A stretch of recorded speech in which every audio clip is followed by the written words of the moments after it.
இந்திய அரசினுடைய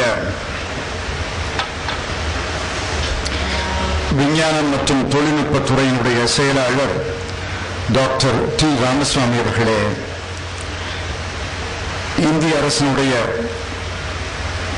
குறுந்தொழில், சிறுதொழில், நடுத்தர தொழில் துறையினுடைய செயலாளர் டாக்டர் சந்திரபால் அவர்களே, தமிழ்நாடு அரசினுடைய தொழில்துறை ஆணையர் திரு ராஜீவ் ரஞ்சன் அவர்களே, NIT இயக்குனர் டாக்டர் என் சிதம்பரம் அவர்களே, ட்ரெக்ஸ்டெப்பினுடைய செயல் இயக்குனர் திரு RMP ஜவஹர் அவர்களே, NSTDB ஆலோசகர் மற்றும் தலைவர் திரு HK மிட்டல் அவர்களே, ட்ரெக்ஸ்டெப் புரோகிராம் கோஆர்டினேட்டர் திரு சுப்பையா அவர்களே,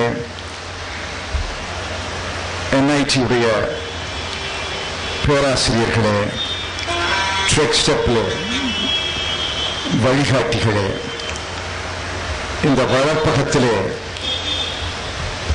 தன்னுடைய திறமைகளை வளர்த்து கொண்டு புதிய கண்டுபிடிப்புகளை உருவாக்கக்கூடிய இளம் தொழில் முனைவோர்களே, இந்த நிகழ்ச்சியிலே கலந்து கொள்ளக்கூடிய பெரியோர்களே, தாய்மார்களே, மாணவர்களே, நண்பர்களே, தோழர்களே, முதலிலே சுமார் 45 நிமிடம் தாமதமாக வந்தமைக்காக என்னுடைய வருத்தத்தை நான் தெரிவித்துக் கொள்கிறேன். என்னுடைய பயண திட்டத்தை வகுத்தவர்கள் பொன்னமராவதியிலிருந்து நான் திருச்சிக்கு 1 மணி நேரத்திலே வந்துவிட முடியும் என்று 8 வழிப்பாதை இருப்பதைப் போல நினைத்துக் கொண்டு அந்த திட்டத்தை வகுத்தார்கள். ஆனால் பொன்னமராவதியிலிருந்து திருச்சிக்கு தரை வழியாக வந்தால் 1.5 மணி நேரம் ஆகிறது. ஆகவே இங்கே நான் திருச்சி வந்து திருவெரும்பூர் வருவதற்கு தாமதமாகிவிட்டது. உங்களை காக்க வைத்தமைக்காக என்னை மன்னிக்க வேண்டுகிறேன்.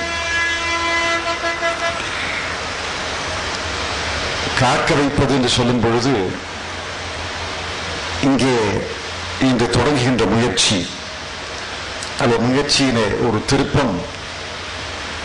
இன்குபேட்டர் என்று சொல்கிறார்கள். இன்குபேட்டர் என்றால் என்ன? தமிழிலே வளர்ப்பகம் என்று சொல்கிறார்கள். இன்குபேட்டர் என்றால் புரியவில்லை, வளர்ப்பகம் என்று சொன்னால் என்ன புரிகிறது? சரியாக சொல்ல வேண்டும் என்றால், எல்லாருக்கும் புரியும் வகையிலே சொல்ல வேண்டுமென்றால், அடை காப்பது. எப்படி கோழி முட்டையை அடை காக்கிறதோ, இன்குபேட்டர் இன்குபேட்டியை அடை காக்கிறார்கள். அந்த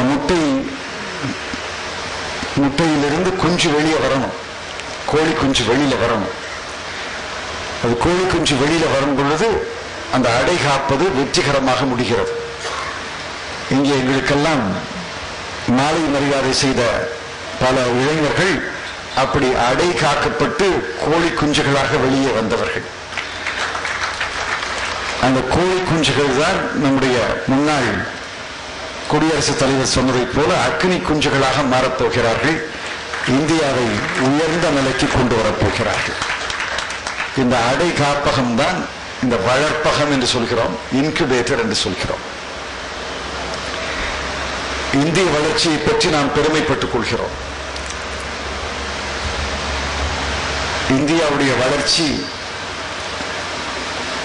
பல்வேறு துறைகளை சார்ந்தவர்களை நம்பி இருக்கிறது என்று நான் ஏற்றுக்கொள்கிறேன். குறிப்பாக விவசாய பெருங்குடி மக்கள் இந்த வளர்ச்சியிலே பெரிய பங்கு வகிக்க வேண்டும். ஆனால் எவ்வளவுதான் வேளாண் துறையிலே நாம் முதலீடு செய்து புதிய தொழில்நுட்பங்களை புகுத்தினாலும் அந்த வேளாண் துறை ஆண்டுக்கு 4% மேல் வளர இயலாது. அந்த வேளாண் துறைக்கு இருக்கக்கூடிய நிர்பந்தங்கள் 4% வளர்ச்சிக்கு மேலே வேளாண் துறையிலே காண முடியாது. ஆகவேதான் 5ஆண்டு திட்டத்தில் கூட நம்முடைய இலக்கு வேளாண் துறைக்கு 4% தான். தொழில்துறைக்கு நாம் வைத்திருக்கும் இலக்கு 12% குறையாமல் வளர்ச்சி இருக்க வேண்டும் என்று. ஏன் வேளாண் துறைக்கு 4% இலக்கு, தொழில்துறைக்கு 12% இலக்கு? தொழில்துறையிலேதான் புதிய முயற்சிகள், புதிய கண்டுபிடிப்புகள், புதிய முன்னடைவுகள், புதிய புதிய கருவிகள், புதிய புதிய இயந்திரங்கள், புதிய பொருள்கள் வேகமாக இந்த உலகத்திலே உருவாகி வருகின்றன. வேளாண் துறையை மட்டும் நம்பியிருக்கும் ஒரு நாடு வளமான நாடாக மாற முடியாது. வேளாண் துறை முக்கியம், அதான் அடித்தளம். ஆனால் அந்த அடித்தளத்தின் மீது ஒரு மாளிகை எழுப்ப வேண்டும் என்றால் தொழில்துறையின் மூலமாகத்தான் அதை செய்ய முடியும். இந்த உலகிலே வளமான நாடுகள், வலிமையான நாடுகள் எல்லாம் தொழில்துறையிலே முன்னேறிய நாடுகள். இங்கே கொரியாவை பற்றி சொன்னார் டாக்டர் ராமசாமி. கொரியாவிலே இதை போன்று 400 மையங்கள் இருக்கின்றன என்று சொன்னார். இந்தியாவிலே 50 மையங்கள் இருக்கின்றன என்று சொன்னார். ஒன்றை சொன்னார், ஆனால் நீங்கள் அதை புரிந்து கொண்டீர்களா தெரியவில்லை. இந்த துறை இதை போன்று 50 மையங்களை நாடு முழுவதும் ஏற்படுத்தி இருக்கிறது. 50 மையங்களிலே முதல் மையம் நம்முடைய திருச்சி மையம். 1964ஆம் ஆண்டு ரீஜனல் இன்ஜினியரிங் காலேஜ் திருச்சியிலே தொடங்கப்பட்டது. பல பேரறிஞர்கள் இந்த ரீஜனல் இன்ஜினியரிங் காலேஜுக்கு தலைவராக இருந்திருக்கிறார்கள். எல்லோருக்கும் தெரியும், பேராசிரியர் மணிரத்னம் அவர்கள் பல ஆண்டுகள் இந்த ஆர்இசியிலே தலைவராக இருந்து இதை இந்தியாவின் மணிசுந்தரம் அவர்கள் தலைவராக இருந்து இந்தியாவிலேயே தலை சிறந்த பொறியியல் கல்லூரிகளிலே ஒரு கல்லூரியாக அதை மாற்றினார்கள். அந்த ரீஜனல் இன்ஜினியரிங் காலேஜ் 2004ஆம் ஆண்டு NIT-யாக, நேஷனல் இன்ஸ்டிடியூட் ஆஃப் டெக்னாலஜியாக இங்கே உருப்பெற்றது. இந்த NIT-யிலே தான் முதலாக இதை போன்ற ஒரு மையம் அமைக்கப்பட்டது. இன்று 50 மையங்கள் உருவாகி இருக்கின்றன.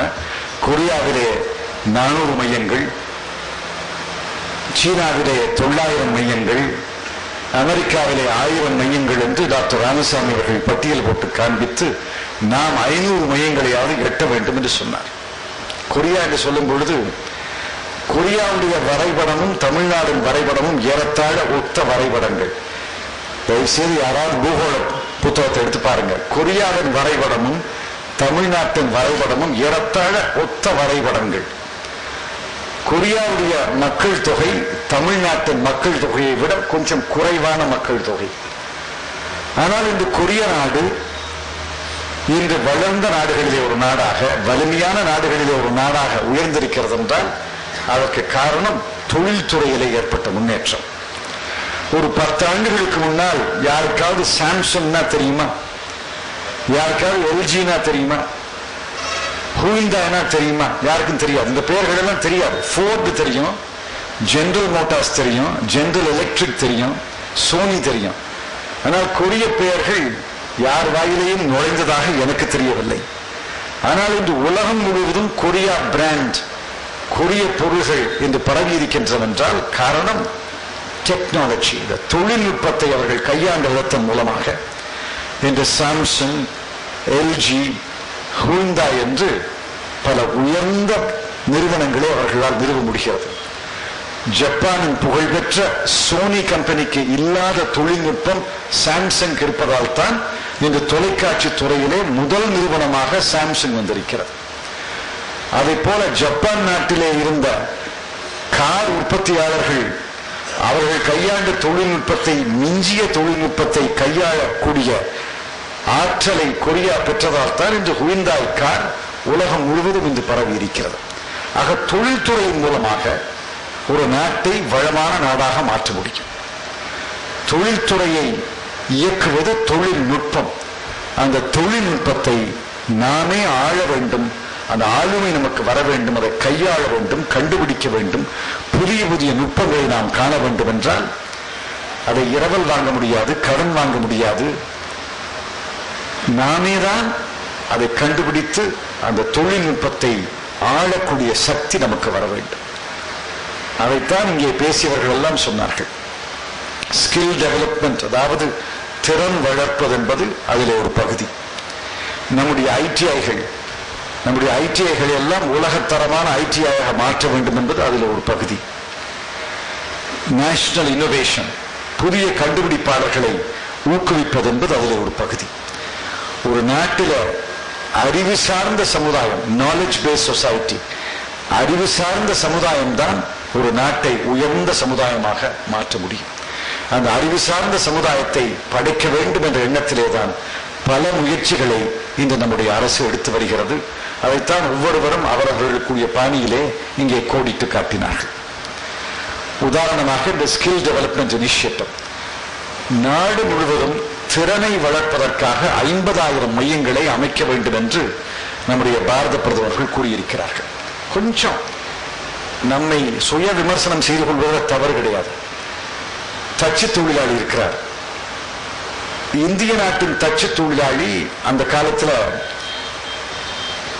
இந்த பகுதியிலே தென் தமிழ்நாட்டில எல்லாம் இந்த வாசல் நிலைப்படி பாருங்க, எவ்வளவு அற்புதமான தச்சு வேலை அங்கே காண்கிறோம். அது ஒரு வகையான வேலை. ஆனால் இன்று 10-15 தச்சு தொழிலாளிகள் செய்யக்கூடிய ஒரு காரியத்தை 2 தச்சு தொழிலாளிகள் செய்ய முடியும். உரிய கருவிகளை பயன்படுத்தி திறனை வளர்த்து கொண்டால், உற்பத்தி திறனை வளர்த்து கொண்டால் 2 தச்சு தொழிலாளர்கள் செய்ய முடியும். ஒரு வீடு கட்டணும்னா, ஒரு 2000 சதுர அடியில் ஒரு வீடு கட்டணும்னா இந்தியாவில் ஏறத்தாழ 7-8 தச்சு தொழிலாளிகள் இருந்தால் தான் அந்த வீட்டில் உள்ள அனைத்து தச்சு பொருள்களையும் உற்பத்தி பண்ண முடியும். வெளிநாடுகளில் ஒரே ஒரு தொழிலாளி இதை செய்வார். காரணம் கருவிகள், அந்த கருவிகளை கையாளுவதில் உள்ள திறன், உற்பத்தி திறன். ஆக நம்முடைய தச்சு தொழிலாளிகள், அனைத்து கைத்திறன் தொழிலாளிகளுக்கும் திறனை வளர்க்க வேண்டும். அந்த திறன் வளர்ப்பது மிக முக்கியம். ஸ்கில் டெவலப்மெண்ட் இனிஷியேட்டிவ் என்று ஒரு மிகப்பெரிய முயற்சியை மத்திய அரசு எடுத்திருக்கிறது. நம்முடைய தொழிலாளர் துறை, மினிஸ்ட்ரி ஆஃப் லேபர் மூலமாக அதை செயல்படுத்துகிறோம். 50,000 மையங்களை நாடு முழுவதும் ஏற்படுத்த வேண்டும். எல்லா தொழிலாளியுடைய திறனையும் வளர்க்க வேண்டும். கொத்தனாரா, சித்தாளா, தச்சு தொழிலாளியா, எல்லாருடைய திறனையும் வளர்க்க வேண்டும். எனக்கு இருக்கிற திறன் போதும் என்று யாரும் சொல்ல முடியாது. எல்லாருடைய திறனையும் வளர்க்க வேண்டும் என்பதற்காக இந்த முயற்சியை மேற்கொள்ளப் போகிறோம். அடுத்தது நம்முடைய ஐடிஐ. நம்முடைய ஐடிஐலேருந்து வரக்கூடியவர்கள் நல்ல தொழிலாளர்கள் தான். ஆனால் நம்முடைய ஐடிஐயை போய் பார்த்தீங்கன்னா அது ஏதோ சேர சோழ பாண்டியர் காலத்தில் கட்டின கட்டடம் மாதிரி ஒரு கட்டடம், பழுதடைந்து பழைய லேத்து பழைய மிஷின் வைத்துக் கொண்டது. என்ன ஐடிஐ? அதுல வர்றவங்க சிவில் இன்ஜினியராக, எலக்ட்ரிக்கல் இன்ஜினியராக, மெக்கானிக்கல் இன்ஜினியராக எப்படித்தான் வர்றாங்கன்னு எனக்கு புரியல. அந்த ஐடிஐயிலிருந்து ஒரு மிக அறிவு சார்ந்த ஒரு மாணவனை உருவாக்க முடியாது. அவ்வளவு பழமையாக, அவ்வளவு சேதமடைந்த அந்த ஐடிஐக்கள் இருக்கின்றன. இந்த ஐடிஐக்களை எல்லாம் உலக தரம் வாய்ந்த ஐடிஐயாக மாற்ற வேண்டும் என்று முதல் கட்டமாக 500 ஐடிஐயை எடுத்துக்கொண்டிருக்கிறோம். அதில் முதல் 100ஐ நம்முடைய நிதியிலிருந்து செய்திருக்கிறோம். அடுத்த 400க்கு உலக வங்கி உதவி செய்கிறது. அதை தாண்டி 1396 இருக்கிறது. இந்த 1396 ஐடிஐயும் பப்ளிக் பிரைவேட் பார்ட்னர்ஷிப், தனியார் அரசு துறை உடன்படிக்கை செய்து கொண்டு 1396 ஐடிஐகளையும் தலை சிறந்த ஐடிஐகளாக மாற்றுவதற்கு ஒவ்வொரு ஐடிஐக்கும் மத்திய அரசு 2.5 கோடி ரூபாய்கள் தருவதாக சொல்லியிருக்கிறது. ஒரு ஐடிஐக்கு 2.5 கோடி ரூபாய்கள் மானியமாக தருகிறோம் என்று சொல்லியிருக்கிறோம். நடப்பாண்டிலே 300 ஐடிஐகளை மேம்படுத்துவதற்காக 750 கோடி ரூபாய் ஒதுக்கி வைத்திருக்கிறோம். ஒவ்வொரு மாநில அரசும் 5, 10, 15 என்று இந்த முதல் ஆண்டிலே 300 ஐடிஐகளை தனியார் நிறுவனத்தோடு உடன்படிக்கை செய்து கொண்டு உலக தரம் வாய்ந்த ஐடிஐகளாக மாற்ற வேண்டும் என்பது இன்னொரு முயற்சி. இந்த முயற்சிகள் எல்லாம் ஒரு அடிப்படையான முயற்சிகள். ஆனால் ட்ரெக்ஸ்டெப் என்பது உயர்ந்த நிலையிலே ஒரு முயற்சி. இங்க உயர்ந்த விஞ்ஞான அறிவு, உயர்ந்த தொழில்நுட்ப அறிவு, உலகிலே உள்ள அனைத்து ஞானமும் இன்று நமக்கு இந்தியாவிலே கிடைக்கக்கூடிய அளவுக்கு இந்த தொழில்நுட்பம் பெருகிவிட்டது. இன்டர்நெட், வெப்சைட் என்று உலகத்தில் உள்ள அனைத்து நூலகங்களிலே உள்ள நூல்களை நாம் இங்கே படிக்க முடியும், பார்க்க முடியும். உலகத்திலே உள்ள அனைத்து ஞானத்தையும் இங்கே கொண்டு வர முடியும். அப்படி ஒரு தலை சிறந்த பொறியியல் கல்லூரியை மையமாக வைத்து இந்த அடை காப்பகத்தை, வளர்ப்பகத்தை அமைத்து இந்த கல்லூரி, இது போன்ற கல்லூரிகளில் இருந்து படித்து தெரிய மாணவர்களை கொண்டு வந்து அவர்களுக்கு வழிகாட்டிகளை நியமித்து புதிய கண்டுபிடிப்புகள், புதிய முயற்சிகளில் ஈடுபடுங்கள் என்றவர்களை ஊக்குவித்து, அப்படி ஊக்குவிப்பதன் மூலமாக அவர்கள் திறமை வாய்ந்த தொழில் வல்லுநர்களாக வெளியே வந்து தொழிற்சாலைகளை அமைத்து புதிய தொழில்களை தொடங்கி புதிய பொருள்களை உற்பத்தி செய்து இந்திய நாட்டுக்கு வெளிநாட்டுக்கு ஏற்றுமதி செய்யக்கூடிய அளவுக்கு அவர்களுக்கு திறமையை வளர்க்க வேண்டும் என்பதற்காகத்தான் இந்த அடை காப்பகம் வளர்ப்பகத்தை இங்கே அமைத்து இதற்கு ஏராளமான கோடி ரூபாய்களை மத்திய அரசினுடைய விஞ்ஞானம் மற்றும் தொழில்நுட்ப துறையின் மூலமாக செய்து வருகிறோம். அந்த வகையிலே இங்கே வந்தவர்கள் எல்லாம் என்ன சொன்னார்கள்? ஒருவர் கேம் ஷாஃப்ட் செய்கிறார். அமெரிக்க கம்பெனிகள் ஜெனரல் எலக்ட்ரிக் போன்ற கம்பெனிகளோடு போட்டி போட்டுக்கொண்டு கேம் ஷாஃப்ட் செய்கிறார். இந்தியா நிறுவனங்களுக்கு மட்டுமல்ல, உலகத்துக்கு ஏற்றுமதி செய்யக்கூடிய கேம் ஷாஃப்ட் செய்கிறார்.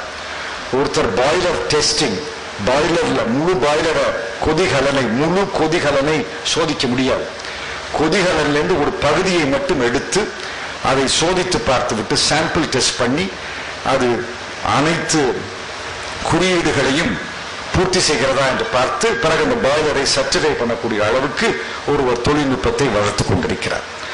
ஒருவர் லேசர் டெக்னாலஜி புது முயற்சியில் ஈடுபட்டிருக்கிறார்.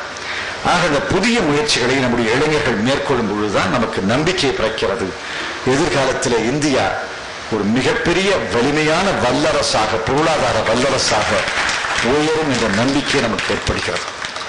இங்கே திருச்சியிலே நமக்கெல்லாம் நன்கு அறிமுகமான ரீஜனல் இன்ஜினியரிங் காலேஜ் இன்று NIT-யாக உருமாறி இந்த NIT-லே இந்த வளர்ப்பகத்தை இவர்கள் அமைத்து இன்று இந்த வளர்ப்பகத்தின் மூலமாக அவர்கள் ஏறத்தாழ 180 வல்லுநர்களை இங்கே தயாரித்து அனுப்பியிருக்கிறார்கள்.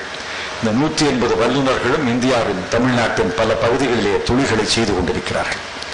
டாக்டர் சந்திரபால் அவர்கள் சொன்னதைப் போல சிறு தொழில் என்றால் அது சிறுமைப்படுத்த வேண்டிய தொழில் அல்ல.